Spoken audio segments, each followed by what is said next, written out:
Good. Hey, where are you calling me from today? We are in Springfield, Illinois. We Okay. played here night before last, had the day off yesterday, and we're getting ready to fly to Des Moines, Iowa, for a show tonight. Oh, very good. So how has the tour been going so far? Tour's been excellent. We're having a great time. The crowds are loving it. As you know, the tour is called Freedom to Rock Tour, Right. and we're doing mainly secondary markets on this tour in North America. Places we haven't really gone as much in the last 10 or 12 years, so it's really good to go back and be in these places. It seems like the people are almost more enthusiastic, more excited than even a normal Kiss concert, even though any Kiss concert is not normal, but it's they're really excited and over the top to have us in their town, and there's a great sense of Americana and a hometown feel a little bit to this thing, because we're also with the Freedom Rock Tour, we're doing a Hire Our Heroes program where we're bringing in one or two veterans or National Guard members every show to come work with the crew during the day, and then also the show at night, and then we're bringing those people on stage with us actually towards the end of our set to honor them and say thank you to them in front of the audience. So it's been a lot of fun. Yeah, that's fantastic. I didn't realize you guys were doing that.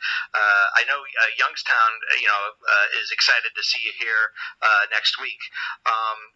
Now, I saw you guys a couple years ago on the 40th anniversary tour, and during the show, Paul made it a point to say that there weren't going to be any ballads played, on that tour. Are you guys doing any slower songs in this set? Actually, we are featuring one. Okay. Because it's one of Kiss's biggest all-time hits. Okay. And we're playing it towards the end of the set also.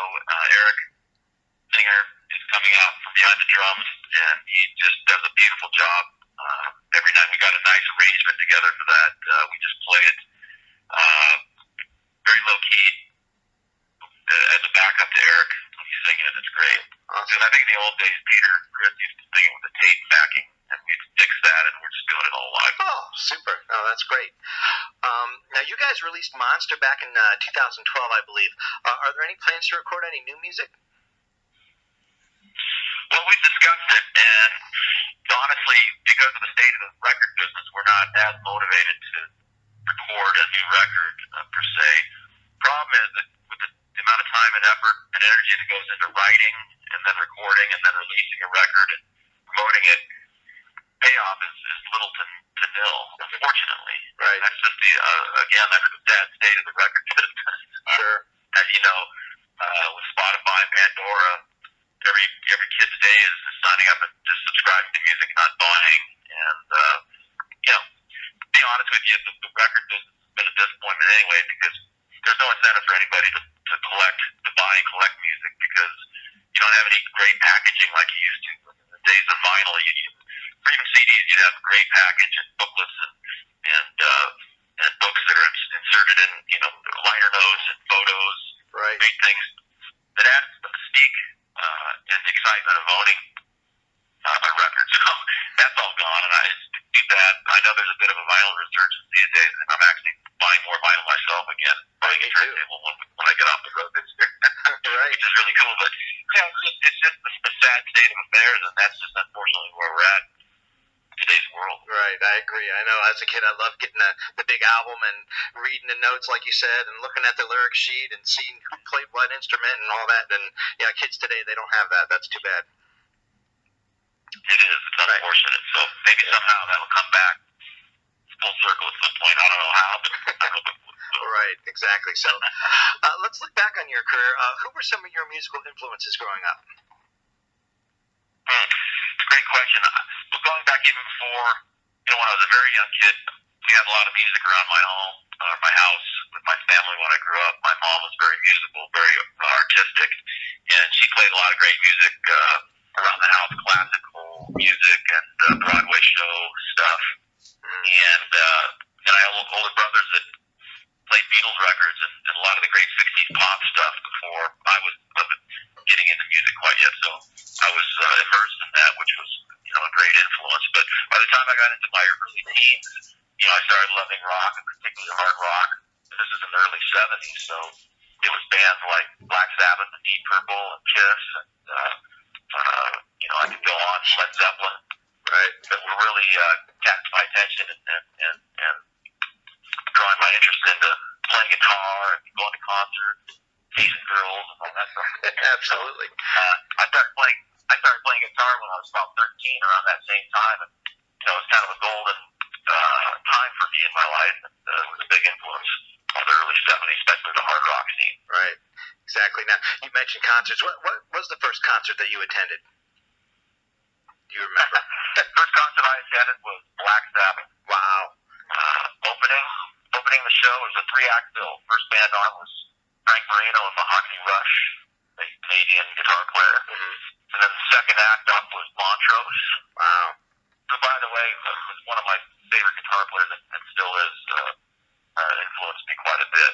And then Black Sabbath. So that was in Portland, Oregon, where I grew up. And it was mind-boggling, to say the least. I bet. It was just a eye-opening experience. I couldn't believe I was seeing a concert. Back in those days, again, didn't have YouTube and all these, 24/7, social media outlets where you see everything too much. And back then, there was more mystique, and it was more exciting when you went to see a band, of course, because you never got to see groups play that much. Exactly. So your first band, Black and Blue, had some success in the '80s. Are you still in contact with any of those guys? Yeah. Well, it wasn't my first band because I played many bands long before Black and Blue, but they were just garage bands. Right. Playing at school dance type stuff and playing some clubs and that sort of thing. But Black and Blue was really the first professional band that I was in that we actually did something with. And we started in Portland and moved to Los Angeles in the early '80s because that's where there was more of a scene in Hollywood. You had the new wave of British heavy metal happening at the time, where bands like Judas Priest and Iron Maiden and Def Leppard were starting to make a mark, and down in LA, Motley Crue was getting signed. So we knew we needed to get down there if we wanted to have a shot, at the big time. And we wrote our own songs, and we had a good band. So we went down there early 1983, and lo and behold, within 6 months, we got a major record deal with Government Records. But anyway, to answer your question, I still talk to those guys, not as much, but we have a kinship. We're like brothers. We go all the way back, and there's a lot of meaning to the band for the 5 guys that were in Black and Blue, and so we stay in touch. And I talk to those guys on a pretty regular basis. Good, very good. How did you end up working with Gene and Paul on that Kiss 3 book? What was your role in that? Good question. Well, Black and Blue put out some records. I'm kind of prefacing that. We put out some records in 1985 when our second album, Without Love, was released. We were lucky enough to get on as an opening act on the Kiss tour, the Kiss Asylum tour. Uh-huh.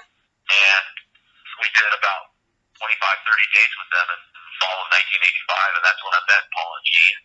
And of course, Eric Carr was the drummer at the time, and Bruce Hewitt, guitar player. Right. Great guys. They really took a liking to us, took us under their wing, and gave us some attention and talked to us. And of course, we were huge Kiss fans, so we couldn't believe we were on tour with Kiss.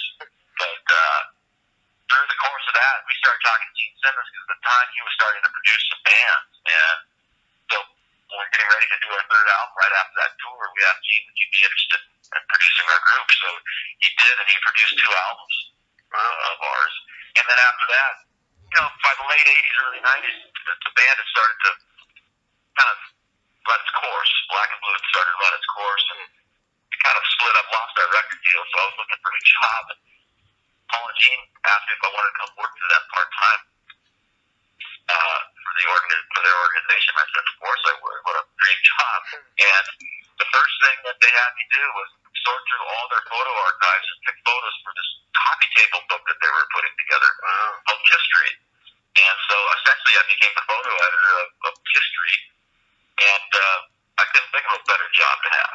That's a great job. And so I think the book came out around 1994, 95. After I was doing that, I just stayed on and started working for them, and then it became a full-time job within a year, and it just took off from there. I started doing all kinds of stuff behind the scenes for Kiss, and when they did the reunion tour, I worked on on the road with them, and actually they had me come in and show Ace and Peter their old drum and guitar parts because they weren't playing them right, and so I had to help them get reacquainted. Wow. With what they were doing, and so there's all kinds of different things. I started editing video and putting together documentaries, just all kinds of stuff, and even playing guitar a little bit behind the scenes as well. So things came full circle in 2002 when they were having some of the same problems with these guys that they had before, back in the 70s, and I stepped in and became the lead guitar player. Right. 2002, which is almost 15 years ago now. Yeah, that's crazy. You've been doing it a long time. So, what was it like the first time you put the Spaceman makeup on? Well, of course, that was a monumental experience. It was strange though. It was a unique experience because it was a private show in Jamaica. Okay. In early 2002, and that was the first show I did with these guys. And I don't think I was officially a member of the band. I was just basically stepping in because they were having problems, and so it was a private show down in Jamaica for this rich Russian guy who was turning 30 years old, and he had all these girls down there, and they had about 150, 200 people at a party. We played down there for this band. It was full stage, full production. Wow. Set up on a golf driving range, about 150 people sitting on blankets in front of the stage. Wow, that's crazy. But that was the first unique experience of being on stage with Kiss and makeup. Wow, how about that? Then, like you said, you've been in the band over 14 years, almost 15. What's your favorite song to play live? I'd say it might be Black Diamond. Going all the way back to the first Kiss record, I asked for the first Kiss record for Christmas in 1974, and my parents got it for me. Nice. And that's when I first heard it, so I put it on. And the song I liked the best when I listened to the whole record was Black Diamond, and it's always been one of my favorite Kiss songs. So obviously playing it live, it's a big epic tune. It's always the grand finale of our set. Sure. It's just a great song. I love playing that one. Yeah. Greg, I hate to jump in. I think we have time for a few more. Okay. All right. I got two left. Now, obviously, Kiss is known for its big stage production. Do you ever wish that you could go out and just play a show without the costumes and the flash pots and all that? Well, we've done that. Actually, can you hold on 1 second? Sure. Greg, hold on 1 second. Okay, thanks. Hey, go ahead and interview. I'll show you. It's okay. Okay. Hey, Greg. Yeah. They just picked up my luggage, sorry. Okay, no problem. One of the perks of traveling in a big rock band, those things are taken care of. Right, absolutely. But anyway, so what were we just saying? Just saying the big stage, doing without that. I mean, I know you do like your little acoustic shows before, with the meet and greet and whatnot, but yeah, we actually have done that a few times. We've done a few shows more in theaters without the effects and things for special occasions. We've done shows for a fundraiser, special benefit type things, and we did one about a month ago when we were in Minneapolis. okay. For a private event, big fundraiser. They raised $2 million for this organization called Matter, Matter, and we played a short little set with no makeup, just a couple half stacks and a little drum kit on a small stage for 500 to 1,000 people. So we do that kind of thing, and I'm involved in a lot of philanthropic things, and a lot of these events that I organize have a musical component where I get some of my friends, other people in the music business, and we jam and play a set of some great tunes, which is fun to do because we get to play other types of music and songs than we usually play. But those things are for a smaller crowd, getting out, just really riffing and playing, playing music and enjoying that aspect of it. So we get to do a lot of those kinds of things. Actually, people don't realize. Wow, that's awesome. All right, last one. So, you guys are playing in Youngstown next week. What can fans expect from this show? Oh, well, what we're doing on this tours, even though we're playing some smaller cities and towns, we're bringing the full Kiss production in. Cutting no corners. Super. Full firepower, full